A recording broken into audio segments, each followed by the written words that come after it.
and let me know if you're still having trouble. Okay, Peter Brannon is another one of our panelists. Hello, Peter. He's a freelance science journalist who has written for the New York Times, The Atlantic, The Washington Post, Wired, and other publications. He was a 2018 Scripps Fellow in Environmental Journalism at the University of Colorado Boulder. And his book, The Ends of the World, about the 5 major mass extinctions in Earth's history, was published.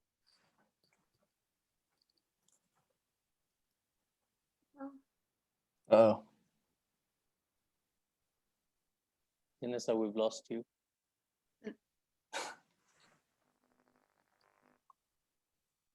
She received her PhD in ocean science from the University of Southern California.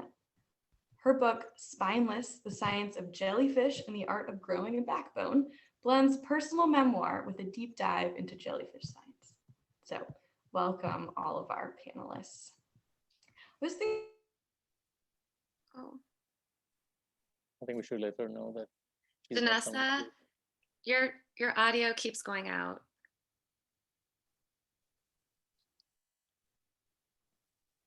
Uh-oh.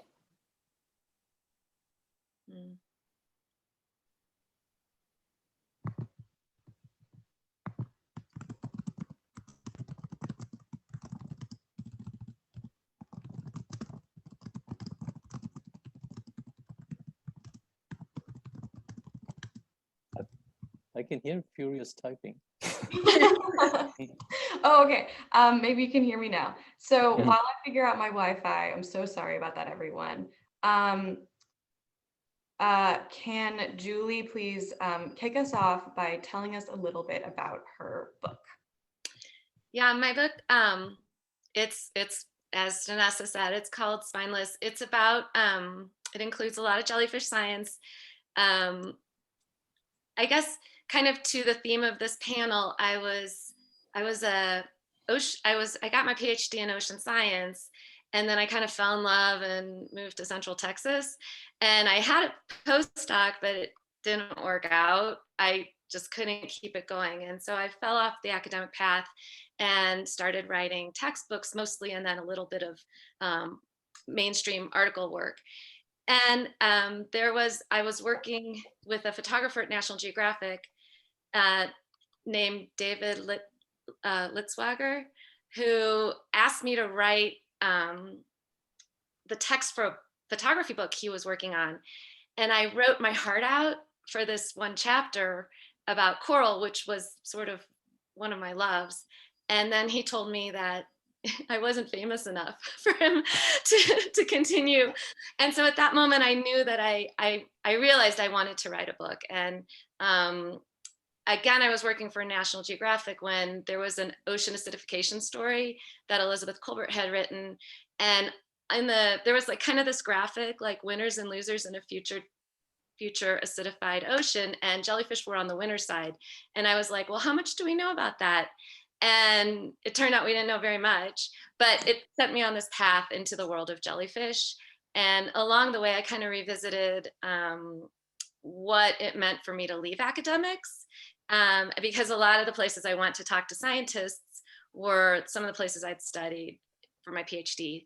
And so the book became, it seemed like I just couldn't write it just about jellyfish. It was also about me growing my own spine as a writer. And so that's a little nugget about the book.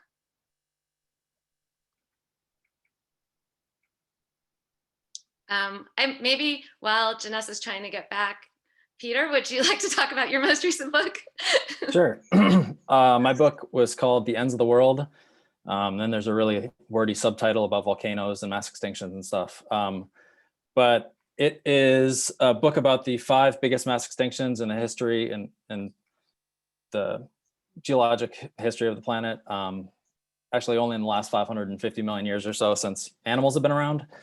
I came to this topic because I was writing a lot about ocean science in kind of coastal New England, and writing about overfishing and nutrient pollution and coming threats like ocean acidification and climate change. And I did this fellowship for science journalists at Woods Hole Oceanographic Institution, which is only a week long, but ocean acidification was kind of on my radar before then. By the end of this week, they had completely scared the pants off me about it. And what really fascinated me were the people that were studying climate change in Earth history. So some people there were working on this thing called the Paleocene-Eocene thermal maximum 56 million years ago, where something like an equivalent of all the fossil fuel reserves in the planet today were injected into the atmosphere over the course of 10 to 20,000 years, and it caused about 5 degrees of warming and wiped out coral reefs and completely rerouted the history of evolution for mammalian evolution, at least. And I just thought that that was such a fascinating idea that climate change isn't, it's often presented as sort of this thing that happens on computer models and it's theoretical and it's going to happen in the future. And this idea that if you know how to read the rocks, you can actually see that this is an experiment that the planet's run before. And it turns out that in the most extreme versions of this experiment, when the planets run it, it has resulted in the biggest mass extinctions in Earth history. So I was writing about ocean science and climate change and things like that. But I had also always been a big paleontology fan. And I noticed that there was this changing discussion that hadn't really reached the public yet, because of the success of the asteroid theory in the 90s and movies like Deep Impact and Armageddon. There's sort of still this idea that mass extinctions are what happen when asteroids hit the planet. And I thought that there was sort of this kind of amazing story emerging in geology over the last 30 years, that it turns out that accounts for one mass extinction, but it turns out almost every single mass extinction in Earth history, which if you include smaller ones, there's something like over 20 of them. And almost all of them are climate change events driven by changes in CO2. So I thought there was a news hook. And also people like learning about dinosaurs and things like that. So I thought it was also kind of a Trojan horse way of telling the story about climate change that people hadn't heard before, because a lot of people had their minds made up about it. And this was kind of a new way of, a new approach to it that I wanted to bring to it. And since writing that book or doing the research for that book, I've completely become obsessed to the point where now I'm wondering, like, should I just go and get a PhD? Because I'm pretty radicalized in the geological sciences these days. So I'm working on another book that is along a similar vein. So that's how I got to where I am right now. I love Anil? that. It's wonderful. Thank you Yeah, both. that's a lovely set of stories from both of you. I guess if I have to talk about how I got into writing books, maybe I should talk about my first book, The Edge of Physics. As Jenessa mentioned, I was a physics news editor and staff writer at New Scientist quite a while ago now, 10, 15 years ago. And it's when I started editing physics stories that I kind of realized that there was, well, back up a little bit.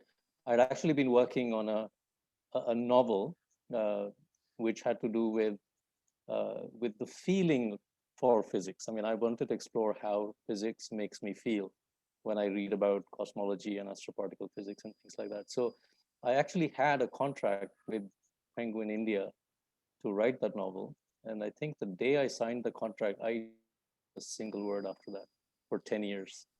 I don't know.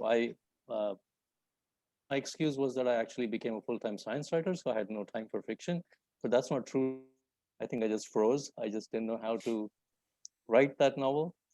But it was when I was talking to him about the novel, I was telling him something else, that, oh, I want to visit mountain telescopes and to visit mountaintops to see monasteries, and write a book where one chapter is about telescopes and one chapter is about some monastery, and just kind of you just write about these two things in one book. And he planted a seed in my head saying, oh, why don't you just bookend your narrative with the visits to monasteries, but let the thing in the middle be entirely about telescopes. So that sat in my head, and this seed of an idea from my fiction editor, who was kind enough to let me go off and write nonfiction because I wasn't giving him what he wanted.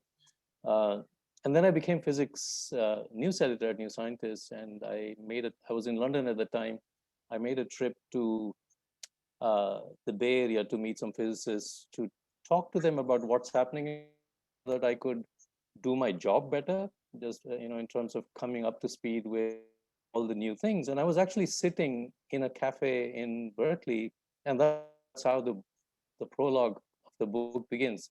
And me sitting with this, who at the time was famous enough, but not as famous as he is now, because he's since then. But at the time, you could meet him in a cafe and have a chat with him. And so I talked to him about all the stuff that was happening in physics. And then at the end of it, I said, oh, listen, I have this other idea. So I've been talking to you about doing my regular job, but there's also this about visiting telescopes around the world. And he planted another idea in my head, saying that, oh, why don't you think about not just mountaintops, but the extremes of it, like deep inside lakes and so that's how this whole idea came about, that there's a story to be told. It's being done at extreme locations on Earth. So I wrote up a proposal saying that here are 10 different places I want to visit, and I want to tell the story of what's happening in cosmology and particle physics, but as a travelogue. So each chapter is a travelogue to some place like Chile or Siberia or even to Antarctica, and that's how it came about. The idea happened, and it took another 5 years to bring it to fruition, but yeah, that was the Edge of Physics. And what's amazing is that the year that it was published, a documentary filmmaker got interested in these places, and he came and talked to me, and his film has just come out. It's called Echoes of the Invisible, and it's about not just these places where the physics is being done. You guys would know about Paul Salopek, the slow journalism. He's been doing the Out of Eden walk that he's been doing, 10,000 mile, or I forget how long. And there's somebody talking about deep time, which Peter might be interested in, Rachel Sussman. So there are like about 6 different narratives that he's woven through in this film, and that just came out last week in the US. That's fantastic. Yeah. And something I want to hear from all of you about, and we could start with Peter here, but how did you know that this story and this idea you were turning over in your head was something that demanded this really long form, instead of, say, looking into it through essays in separate essays that you pitched or something? What made you realize, oh, there's a lot of fodder here for just a very long story? And please let me know if my Wi-Fi is coming in and out. I think some of you might have missed the intros, so I'm just gonna copy them into the chat in case you want to see who these people are. But let's start with you, Peter.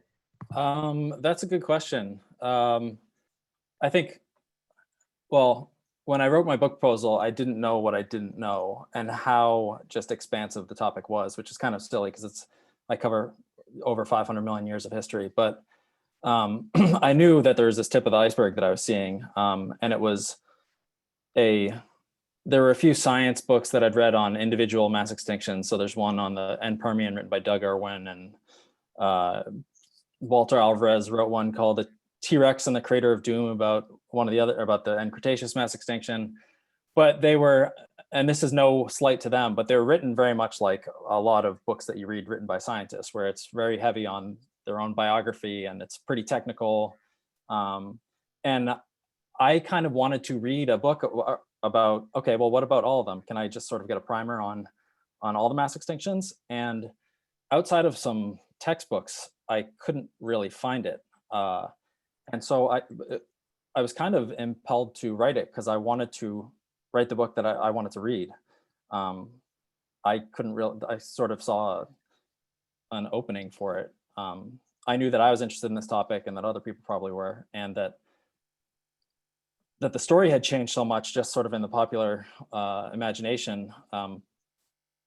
And I didn't really see a treatment of it popularly. So I think I kind of accidentally found a topic that I ended up being completely obsessed with. And I'm really grateful for that, because one piece of advice I would give to people looking to write a book is, if you're not sure what you want to write a book about, don't write it, because you really have to be obsessed with it.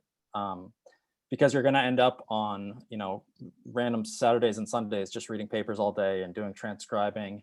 And unless you just absolutely are dying to write about this stuff, then it's going to be a pretty miserable experience. So I don't know. I probably don't have as good of an answer for this as other people. I kind of just took a, leap of faith, kind of, because I'd written a few stories. I had written some stories about this thing called the Paleocene-Eocene thermal maximum, and then I wrote this essay on the end Triassic mass extinction, which the killer of the end Triassic mass extinction, which is a bigger mass extinction than the one that wiped out the dinosaurs, is the Palisades across from Manhattan.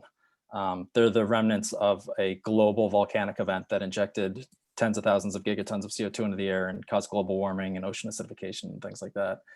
And I was just totally blown away by that idea. And I knew that there were other events in Earth history like that.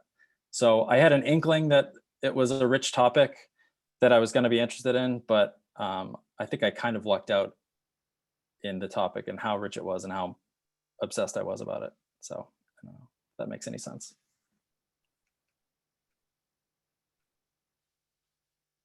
Julie?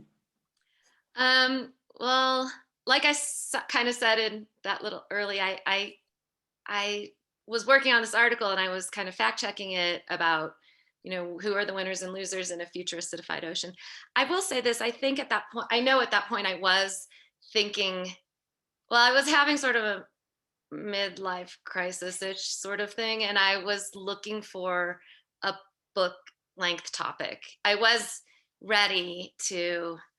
I think I was ready to, I've always read books. I always love books. And I hate to say, I love reading books more than magazine articles. I love digging in and sitting with something for a long time. It's just kind of the way I just enjoy things. And so I think it was 43 or 4 or something in that range. And I felt like if I'm ever, especially after getting fired from the previous book, I was like, if I'm ever going to write a book, like I better get on it. And so when that jellyfish thing came across my radar, the first thing I did was Google it. And there were all these mainstream articles saying like, jellyfish will be our new overlords. They're taking over our planet and there's nothing we can do. And I was like, really? Because I follow marine science pretty closely and I hadn't heard this. And then I dug into the scientific literature and I found like kind of big battles among different groups of scientists about what was really happening to jellyfish out in the ocean. Ecologically, like, are numbers increasing? And it's a really tough question because our baselines are really poor, because the way we study jellyfish before the 21st, really the end of the 20th century, like the last 10 years or so, was to drag nets through the ocean, and that destroys jellyfish. So we destroyed our own baseline. And then I started looking into like jellyfish science, and I found like, okay, they have like eyes, they have camera eyes, box jellies do, they can glow, their swimming is the most efficient in the, like everything I looked at with jellyfish was like, oh my gosh, these things are amazing. Of course they're amazing though, because they've been here for 500 million years. So of course they're amazing. But yeah, it just became, it was way richer than I had hoped. And I echo what Peter said, like, I was obsessed with jellyfish, and I still am a little bit, I'd say. And yeah, if you want to write a book about it, it's great to be obsessed with it because everything you find out feels like a new gift. And so, yeah, I think that probably answers the question. There was no way I was going to be able to put it into a smaller piece. And I was looking to write a book. Okay. Anil, do you want to answer that? Yeah. I mean, I think sort of an example for writers who are considering writing a book is to think of between like writing news pieces and a long feature, right? I mean, the reason why story demands a feature is that you cannot really write 4 or 5 different, somehow get all of that across. There is something that happens in a magazine length feature that is more than just the sum of 5 small pieces. It all needs 3 or 4 magazine pages to hold the story. As as writers, you develop an instinct for what sort of is worth 400 words and what's worth 3,000 words.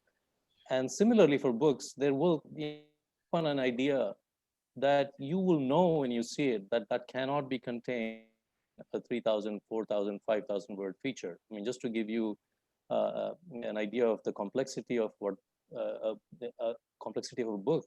I mean, to sort of reiterate Peter's point, you really need to be ready for this. So, if you think of a book on average, and each chapter can be about 8,000, 10,000 words, each chapter is about 3 to 4 feature length articles, but not just 3 features strung together, just like a feature is not 4 news pieces strung together, right?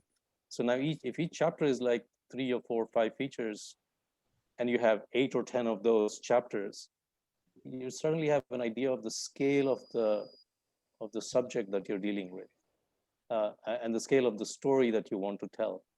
And it will become obvious at some point. It might take a bit of a back and forth with, if you have friends who you can talk to, or other editors you can talk to, or if you have an agent, then emailings will kind of tell you whether you're on to something or not. Yeah, I hope that helps. So was that the question? I mean, I'm kind of forgot the original question. That was really wonderful. I think you all gave a really nice description of that. I'm glad you brought up an agent, Anil, because that was my next question. At least for commercial publishing, most commercial publishers won't look at a proposal unless it's sent by, say, an agent. So, how did you go about finding a literary agent to help pitch your work? So for me, at the time that I had my idea for the book, I was time, and I think there was just one that almost everyone out there was working with it, or at least within the neuroscience circle. So I just asked around my colleagues, and they suggested someone.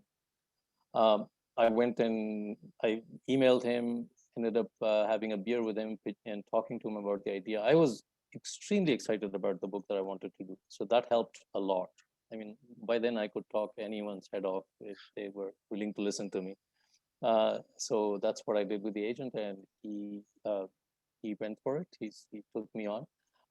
It can be a daunting times. So basically, I think to reach out to your immediate colleagues who have written books, ask them about their agents, and find out the ins and outs of those agents, because not everyone is.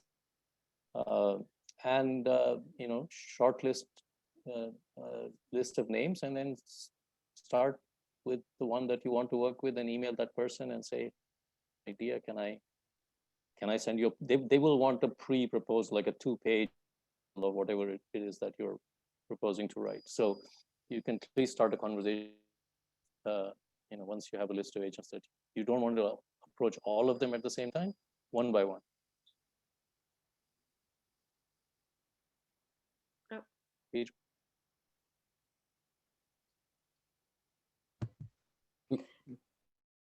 Julie, what was your experience finding an agent? So, yeah, the Jellyfish story was sort of an underdog, and it sounds really fun initially. So I had a pitch letter.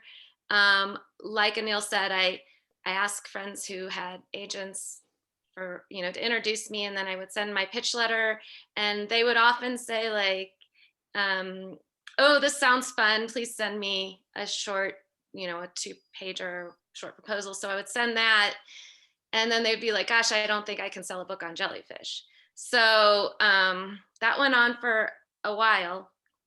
And then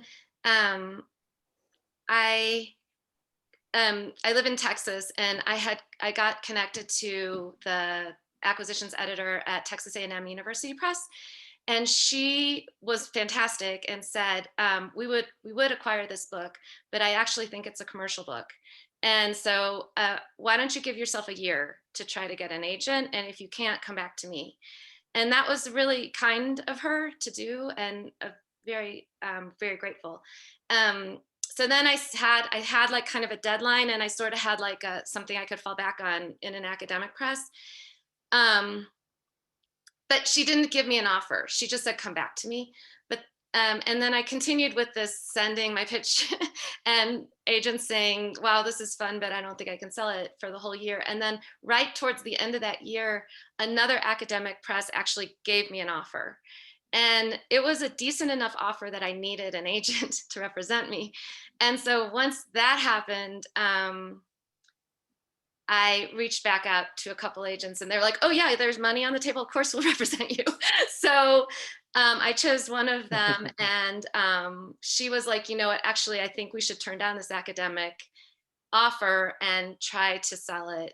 And it went to auction and we sold it. So I guess it's a very complicated, and I wish it was an easier story, but it wasn't. And I got a lot of rejections, and I think you just have to be prepared for those rejections, but just keep going and keep working on your proposal. So I wrote probably 6 or 8 versions of my proposal. And in the end, it was pretty long. It was like 75 pages by the time it got sold. I mean, I'd written a lot of the book by then. I just kept believing in it. And so I guess that's yeah, my advice. It's wonderful, you know, when people are starting out, to hear that, where we can go through these, you know, rejections, but that it will work out, and it's certainly a success story. For those that aren't aware, you can kind of publish books in 3 different settings. You can self-publish, you can publish with like an academic press, and then you can publish with a commercial publisher. So that's kind of what's being discussed here. But Peter, would you mind telling us about your experience getting an agent? Sure. My experience was not nearly as systematic, or I don't know. It's pretty improvised and slapdash. I, like Julie, I was sort of also in somewhat of a career crisis, where I was freelancing a lot, but my checking account was slowly dwindling away, and I knew that I always wanted to write a book. And I wrote this story that I kind of mentioned earlier, where I traipsed around the Palisades with this paleontologist at Columbia and wrote it up as an op-ed kind of about future climate change. And I saw that this lady tweeted about how much she liked it. And I looked up her bio, and she was a literary agent in New York. And I sent her an email that very briefly outlined kind of an idea for a book. And I said, hey, if you like that op-ed, maybe I could write a book about it. And she said, that sounds great, just send me your book proposal. And I literally had to Google, what is a book proposal? And I emailed her back and said, sure, I'll get that right to you. And then I went to Barnes and Noble, and I found some book about pitching agents, and I took pictures on my phone of the relevant pages about writing a book proposal. So I kind of just faked it till I made it the whole time. But I eventually got a proposal to her that was, I don't know, about 50 pages or so, and she helped me get it into shape, and then it went to auction too, and it's all worked out since then, which is nice. But yeah, I wouldn't be shy about, like, I had no idea what I was doing. And, you know, as reporters, it's kind of, we're trained to kind of find out how you do stuff that you don't know how to do. And so I kind of just,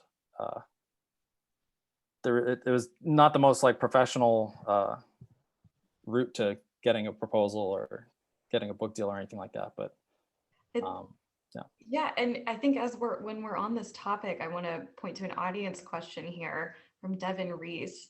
So Devin says, for their nonfiction middle school grade book, I've been pinging agents with an email, an entire book proposal attached. Do I understand that I should first just send the query letter? And how long do I wait before trying another agent if I don't hear back? Could one of you address that? Yeah, I think it's definitely better to send a query letter, like keep it to below 2 pages. Agents and editors are really email lots of stuff that piles up in their inbox, and if it's going to be a 50-page proposal, it's very unlikely they're going to open it. but if it's a page long or 2-page long letter, they will. So definitely do that. As to how long you want to wait, part of it really depends on how much you want to work with.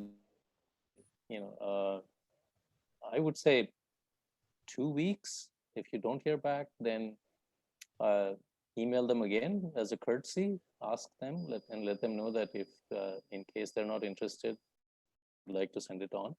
That sometimes spurs people to look at your email. And if they still don't reply, then it's fair game to send it to the next person on your list. Great. Really quick, Julie or Peter, do you have anything brief to add to that?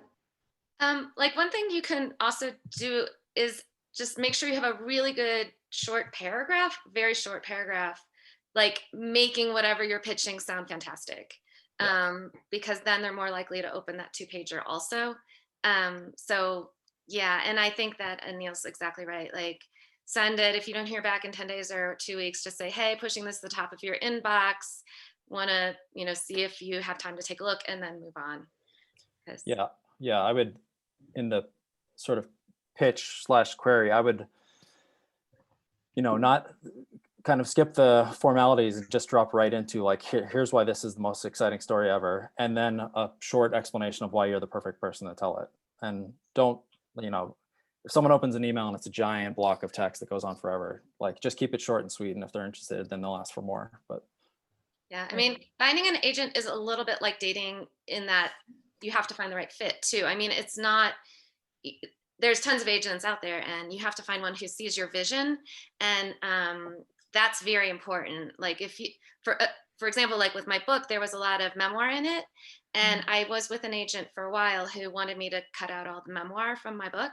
And I couldn't do it. And I knew that we didn't have the same vision. So we ended up having to split. And that was so scary because she was a great agent. But yeah, it has to be the right fit. So if you get a rejection, it doesn't necessarily mean anything's wrong with your pitch. It just may mean that the fit isn't right.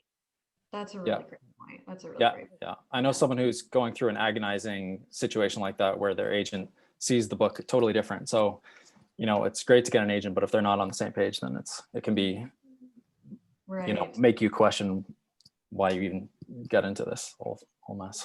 That's a good point, to find the right match. I want to point out another audience question from Amanda Height. They asked, 2 of you had talked about writing books during career crises or transitions. And Peter, you mentioned committing to a book when your finances were dwindling. I've previously been told that you shouldn't commit to a book unless you have a financial cushion. How did you manage that? Well, the book went to auction and I get a decent advance, and there's also grants available to help supplement the book writing process. So there's, these are easy to find online. There's things like the Whiting Grant and things like that. And I think with advances smaller these days, and writing communities like this one, there's a lot of resources online to find ways to supplement income. So I don't know. I feel like I got very lucky in that it was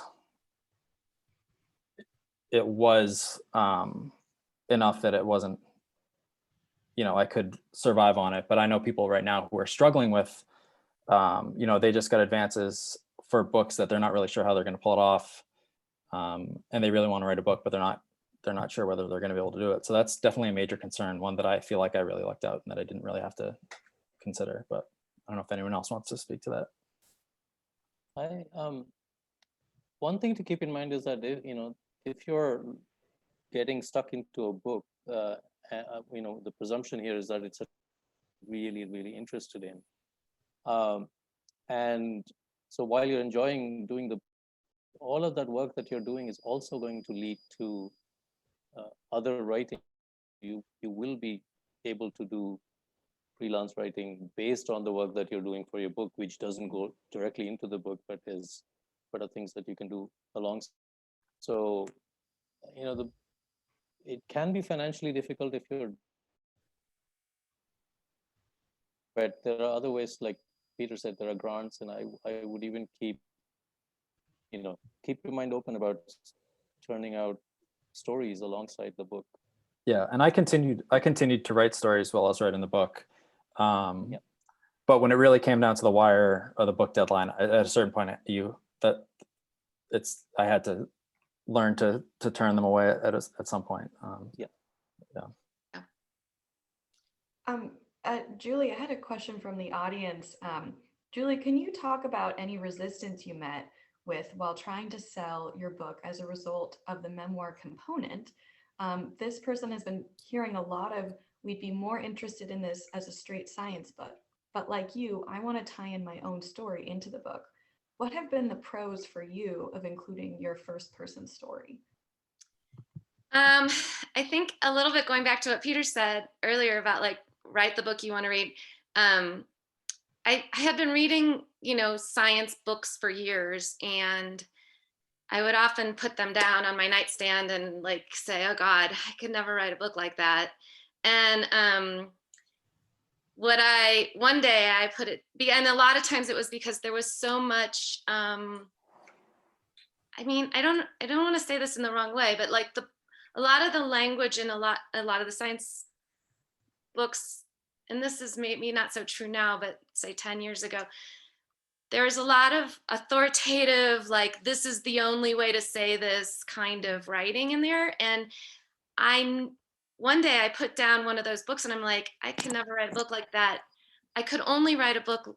The inflection changed in my mind. I'm like, oh, I could never write a book like that. I could write a book with my voice, which is more of a questioning, wondering, kind of like, here's who I am and here's how I'm coming to this subject kind of voice. And I saw that at the same time I was seeing a lot more division between science, like science was being put aside, and we all feel this, like science is being questioned and science writing is being questioned. And I felt like the way to kind of cross those boundaries was to put my personal story in and my questions and my wonder. And I felt like I wanted to write a book that my sister would read. And my sister doesn't care about science, doesn't know anything about science, but she's a smart, curious person. And so I felt like the way to do that was to tell my personal story along with the science. And I just felt really strongly that that was the sort of book that I could write.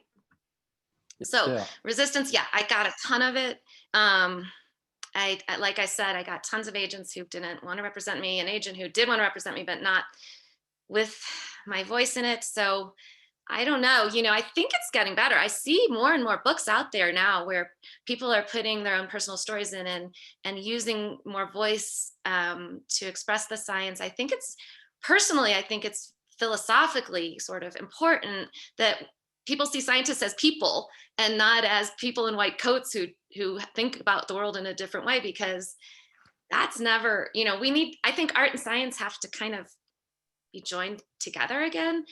And because emotions are part of how we see the world, and science is full of emotion, even if it is, we have a scientific method. But I don't know if I answered the question. I think that was really nice about staying true to your voice, to the writer's voice in their book. I'm getting some questions here also about the process of writing the book in terms of how long did you spend writing the book, and was the deadline decided by the publisher, or did you have a sense of how long it was going to take? So I guess, Peter, if you could start with, how was that timeline for you? I originally proposed in my book proposal, I think I said I could write it in like 6 months or something, and my agent was like, "No, you can't. That's impossible." And she ended up being right. It ended up taking a few years, partly because I had sort of a personal family issue that delayed the book for, I stopped working on it for about 6 months. But I don't know. I feel like at first I really had trouble kind of getting traction, because when you have this huge timeline in front of you and you have this massive project, it's easy to kind of just tread water and wake up and be like, oh, I'll research this today and maybe I'll write a few sentences about that chapter the next day. Yeah. Sorry to jump in really quick, Peter. Did you have like a daily word count quote or like weekly quota? No, so yeah, I figured out like how to actually do this, how to pull it off, because I realized that I was just getting nowhere, kind of like waking up and deciding like, what do I want to write about today? And I sort of backed myself into like working in a much more structured way where it just wasn't tractable unless it was broken up into sort of constituent parts, which for me were, you know, discrete chapters about different periods in Earth history, where, you know, for a month and a half, I would be completely obsessed with the Ordovician period and learn everything there is to know about it. And when I was working on it, I would think this is the most interesting part of the book. And then a couple, you know, a month or two later, I'd be working on a completely different part of the book and think, no, this is the most interesting part of the book, and just research, like learn everything there is to know about that. So much so that I would go back and read earlier parts and be like, wow, that's interesting. I didn't know that. Just because there's so much info that I couldn't sort of keep it all in my brain at one time. And I sort of viewed each chapter as, I knew how to write magazine stories. I'd done that before. And so I viewed them as like massively expanded magazine stories, because it was easier to structure chapters than it was the whole book, which then sort of at the end, once I had written all the chapters, I sort of saw how the Tetris pieces fit together, and I could sort of, I don't know, that's how I did it. I'm sure everyone has different ways, but I kind of saw the thread through the whole story only after I'd kind of written the whole thing in these discrete chunks. So I think you're writing your proposal for not the agent, but the publisher and the editor. That already gives you a very good indication of the structure you're going to follow, right? It might not turn out to be the exact same structure that you're putting in your proposal. Point, and I agree with Peter that you have to break it into chunks. If you just view the whole thing, you're going to freeze. You know, again, to use the same analogy as before, if you're predominantly a news writer and you are faced with a feature, you will freeze in the beginning. And the same thing now, like if you're looking at a 300 page book, you don't want to think about the whole thing at one shot. So chapters, in terms of how you go about it, really depends on the nature of the book, I think. I mean, I can take my own example because that's the one that I understand best. The edge of physics was completely dictated by when I could travel to a certain place. And because each chapter was a travelogue, I just would do the travel, and I have a very, very bad point to write that chapter before I did the next travel so that I didn't get two things mixed up. Of course, all fell apart towards the end. I was doing more travels than I could write. So, but that book kind of lent itself to modular writing. You could just do a trip, write the chapter, and then just like Peter said, worry about the connecting parts later, like all the physics that has different parts. My last the Through Two Doors at Once is the story of quantum mechanics, which has a very linear structure. So it's not something I could have written in bits and pieces. I really had to, for my own sanity, start in the beginning and keep going chapter by chapter. So I think the nature of your book, if it's a book that has a very clear linear narrative in terms of the time, that tells you how you can proceed. Sometimes the limitations will come about as to what you can write and what you can't write based on the reporting opportunities that have come up, and end up reporting the ending of the book before you do the. And again, if you're like me, you really want to write it before you forget. You lose the kind of intensity of your. Some people remember everything forever and ever, and they're fine. They can write it whenever they want. Julie, what about you? Well, with the Jellyfish book, like I said, I tried it took me, I was writing it for 6 years before I finally sold it. So I was freelancing the whole time. This kind of goes back to that other question about finances. And then I would take off every June and January. I would be Jellyfish June and Jellyfish January. And I would only write about jellyfish during those 2 months a year. And so the book was sort of building itself. I mean, I was writing chapters, I would write maybe one or two chapters during those times off from my regular job. And because I was freelance, I could sort of just say I'm not going to pitch anything. And so I did have trouble with the structure, and my book proposal, I think I just used more of like a chronological structure, which can often work. But then once I sold the book, I had a year to finish it. And I had a decent enough advance, I could stop my freelance work.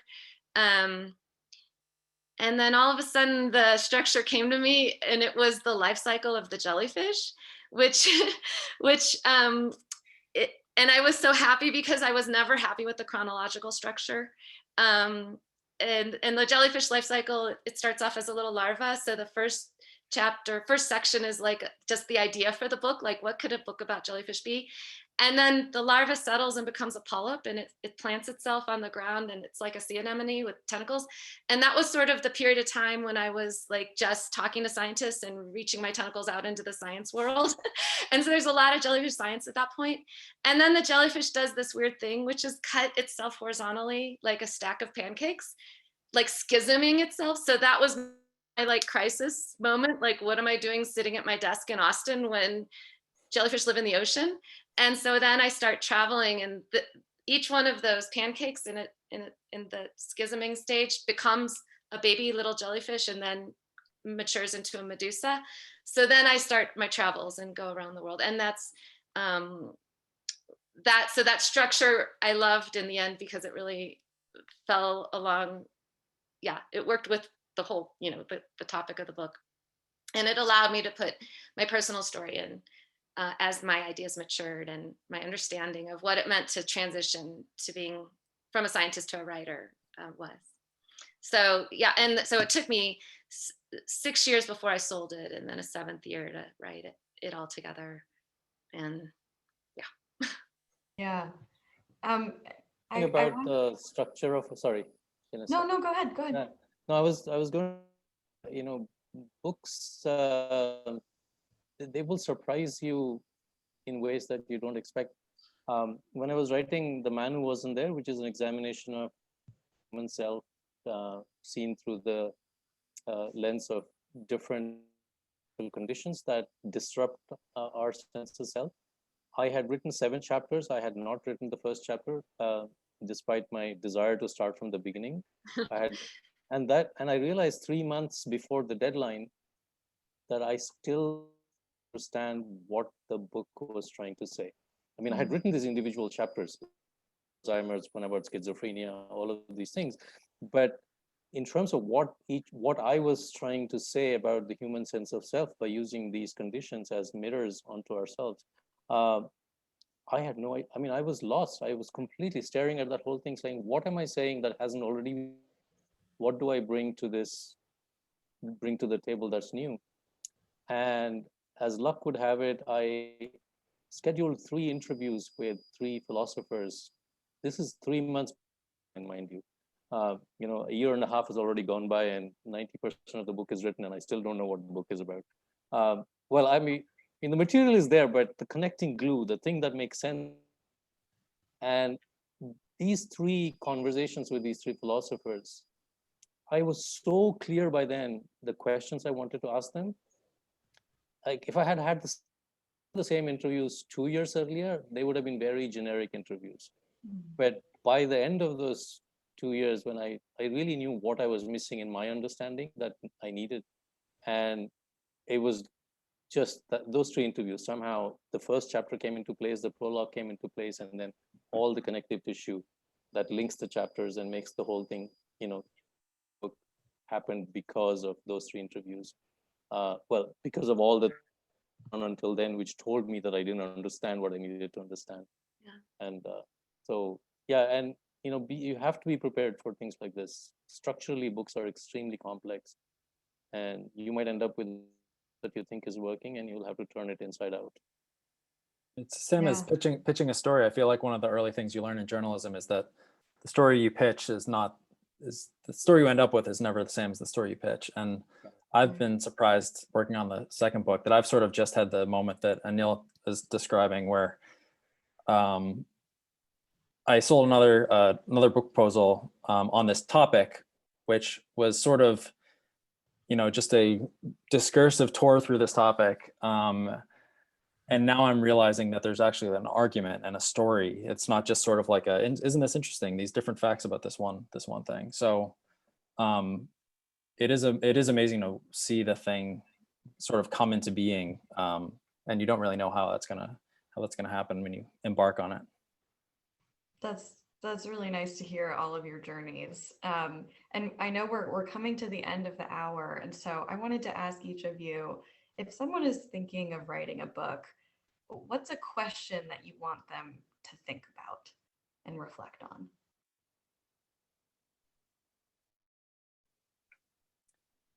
Could it be something that's the only thing they think about for possibly 2 years? Or would it drive them crazy? I guess that would be a big thing. And I think one of the things that helped me a lot was who is your audience? And there's so many good answers to that question. Like I was talking to David Eagleman once, who writes about mind. And he said, oh, my audience is me 5 years ago before I did this. And that's a great answer. I told you, for me, it was my sister. I think if you know your audience, who you're writing this to, that helps also. Yeah, I kind of, I agree with that in a sense that I don't think of an audience per se, but the audience really is, in a sense, the person that you understand the best is yourself. And all the books that I've tried to write have been books that Peter said I want to read, because I feel like there is a certain kind of book out there that is missing. Yeah. I mean, there are lots of books on cosmology, but there was one particular kind of book that wasn't there that I wanted to read, and hence I wanted to write. Same thing with quantum mechanics. Every time I would write these features on quantum mechanics, the researchers would say, oh, it's all in the math, and I would read popular science books on quantum mechanics, and the math was missing. There was a gap there, something in terms of what the popular science books were saying and what we're talking about. And I felt like there is a way to address this, and I wanted, and it's essentially a book that I wanted to write because I wanted to read that to understand next in a certain way. Yeah, that's wonderful. Great. Well, we have a couple of more questions from the audience. So I was wondering if we could do like a lightning round where I just give one question to one of you and you could answer it briefly. Okay,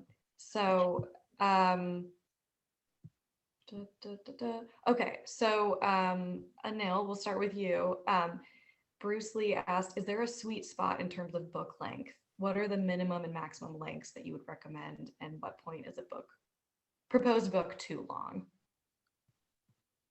Sweet spot. I don't think there's any. I mean, really depends on the topic. But for for science writers who are not specialists in any particular field, I think when we're doing the reporting, whatever idea you come up with should be able to sustain a 200-page to 300-page book. You're talking of 60,000-70,000 words.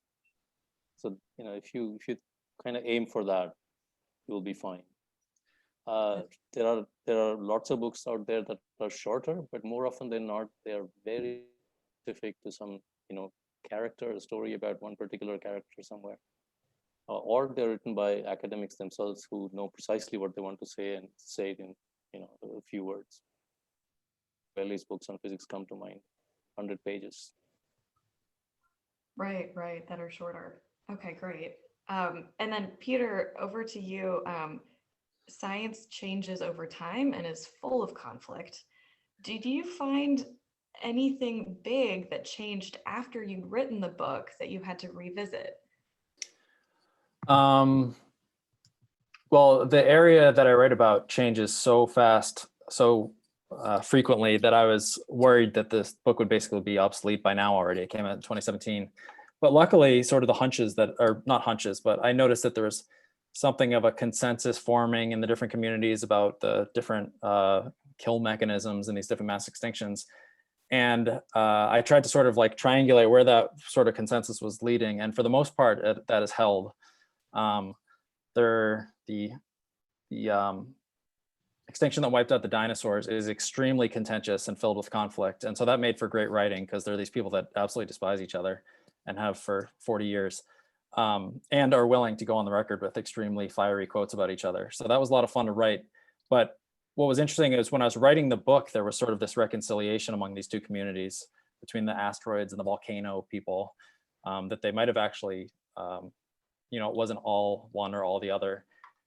And there were these interesting new ideas that had been proposed right when I was writing the book that people had to go out and do some more research, and more of that research has come out since I wrote the book. And some of the ideas that I highlight in the book are not as popular as they were when I wrote the book, and other ones are more so. But in my book, because I sort of write about the process and as these people as personalities, that the book doesn't come across as like, here's the definitive authoritative way this happened. It's more like, well, here's the process of science, and here's how these people are trying to address these questions. So even if I did talk about things in my book that haven't sort of been borne out by subsequent research, that doesn't necessarily invalidate it. It just shows you, well, here's the scientific process at work, and it's an open-ended exploration of these questions, and more things have come in that, if you read the book, make perfect sense. So yeah, great. Okay, and Julie, one for you, and then we'll do one last question for everyone. This is a technical question. How do you organize a mountain of ideas and paragraphs and research in the writing process? Yeah, for me, I'm really a big notebook person, so I just, and the notebooks aren't organized by anything but date, and I just write, a lot in my notebooks. And then I use Scrivener. Scrivener has been amazing for me. It doesn't crash like Word does, and you can just load up everything you write with tons of references and even pictures, articles. So it's really my organization tool. I set up chapters, and you can move chapters around really easily. You can put things in sections, move sections around. So I think it's a great tool. That's maybe the easiest answer. Yeah, I would second Scrivener. I would second that. Scrivener saved my life in the book writing process the first time, because I started out with a million Word documents open and a million PDFs, and it was just totally unworkable. And Scrivener allows you to kind of organize it all in one place. That said, sometimes when I'm like approaching a topic and I can't, I'm stuck, I'm frozen, I will go back to Word and just like something about the Word document, just having that one thing in front of me helps. And then I just poured it in. But yeah. Anil, do you have a I'm kind of clunky here. I just have a folder with the book name, and inside it are multiple folders for chapters and topics, and it's just organizing folders on my laptop and Word. Unfortunately, I haven't yet. I tried Scrivener, but I'm so tied to Word that, and also my publisher, they work with Word, and so it's easier to keep everything in one place. That is true. Once I turned in my book, it's all Word after that. Yeah. The publishers don't deal with Scrivener. Yeah, right. Well, last question for all of you. If you can think back to when you were writing your first book, and what that felt like, what you were thinking about, what's something you would tell your previous self? Write the worst book you can, but get it done. Yeah, that's advice that I wish that I need to remind myself of now, because especially when you have a really long deadline, it's easy to try and finesse every single sentence and just go down these cul-de-sacs where you're not getting anything done, and you're ending up making the writing even more complicated than it has to be. And just get the information out there. Like, I will struggle over a chapter and obsess over the wording of things, and then I'll go grab a drink with a friend or something, and they'll ask me what a chapter is about, and I'll just spit it all out like in a very informative way, and they're like, okay, just write that. I'm like, oh, I should just write that. Not I think I would echo some of that. I would basically say, stay on top of the book, like keep writing, even if it is not every day, but keep getting through chunks of it, because it piles up really fast. I had my first book took 5 years, so that seems like a long time, but it's not. And if you don't keep at it, it will come back and bite you pretty bad.